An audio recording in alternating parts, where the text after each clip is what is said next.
Don't you have to like start it? Started. Hey everybody, I'm Marcy. I'm the RN for Reynolds here in Jacksonville. My name is Todd Work. I'm the medical assistant here at Reynolds. We're going to go over anaphylaxis today. What is anaphylaxis? Everybody wants to know. Good question. Okay, anaphylaxis is a severe, life-threatening potential allergic reaction.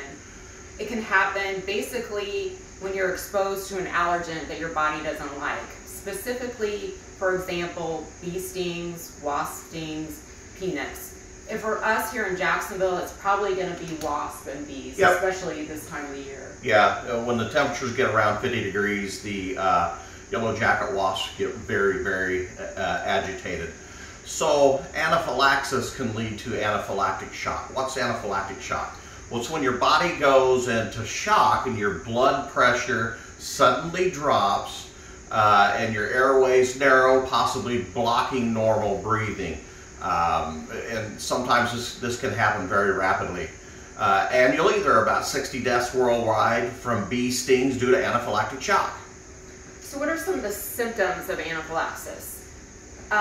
Feeling lightheaded, dizziness, feeling faint. Yeah, difficulty breathing or swallowing, or like they'll be doing like this. Right, and then you also may hear what we call wheezing, which is a narrowing of the airway. You'll hear like a high-pitched sound coming out of their mouth. Yep, fast heart rate.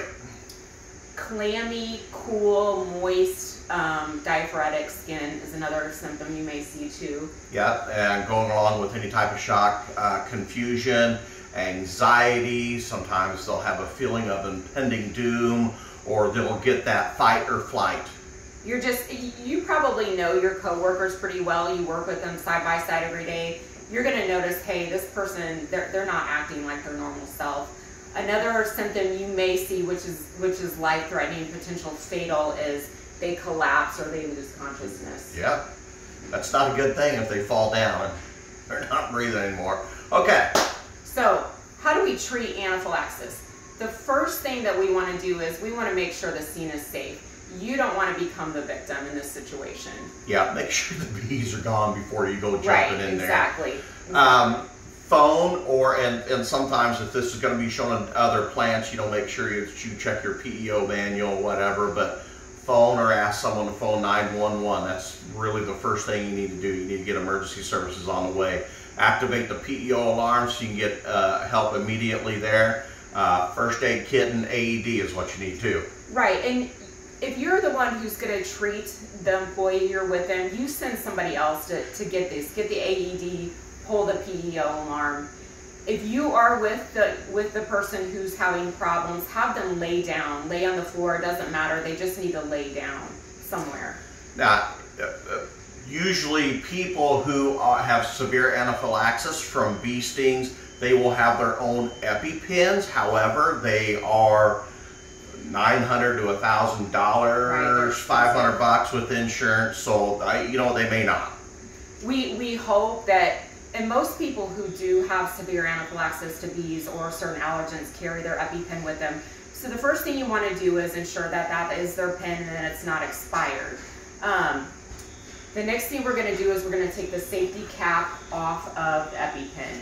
It's pretty easy. This is the safety cap, blue to the sky, orange to the thigh. You're going to hold the EpiPen, hold the EpiPen in your fist. You're going to find your landmarks. Your landmarks are, let me show you. So between your hip and your knee, you're going to go right in the middle. You can't go wrong. Boom. Right here, you're going to press down. You're going to hear it click, and you're going to hold for 10 seconds. And they don't do that. Only Todd does that. All right, so after you take this off, you want to ensure that it makes it into a sharps container, but we won't worry about that right now. Yeah, well, you just put it somewhere. We'll take care of it. Bring it in here. See if the person needs CPR. If they need CPR, why, give the CPR. If you don't know how to do CPR, at least give chest compressions. The worst thing that you can do is stand there and do nothing.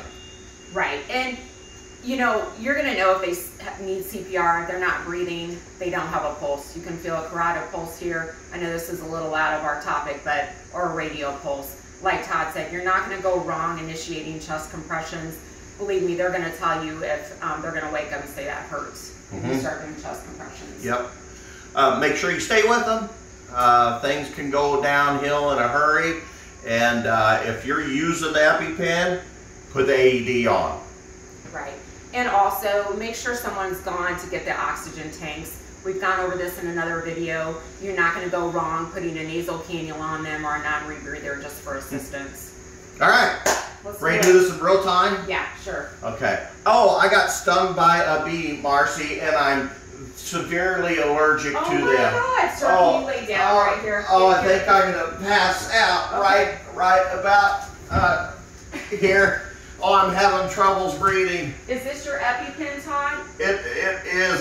Is that my name on it? It is. Is it within date? It's not expired, right? No, it is. It is not. Okay, so the blue cap would have been on, blue to the sky. I'm going to pull the cap out.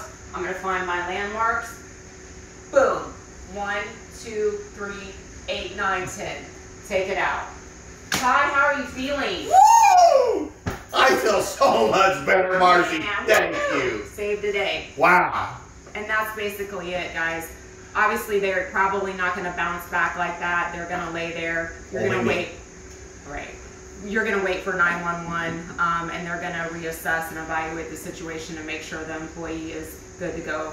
More than likely, they're probably going to be transported to the local emergency department. Yeah. All right. So let's wrap this up. Make sure the scene is safe. Don't make yourself a victim. If you are a PEO member and you don't feel comfortable doing this, that's totally fine, but you need to pass your task off to somebody else and tell somebody else what to do. Absolutely. You know, out on the fire scenes when I was an officer on the fire department, best thing I could have sometimes is gophers. Right. And last but not least, we have these epi trainers here in medical. We'll be glad if you're feeling a little uncomfortable about this, come in. We'll show you how to use it. It's very, very simple, and the more you do something, the more comfortable you're going to become with doing this. Yeah, remember, the worst thing that you can do is stand there and do nothing.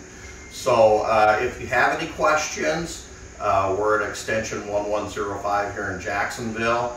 Come down here, you can play with that epi trainer, whatever. We'll show you anything that you want, okay?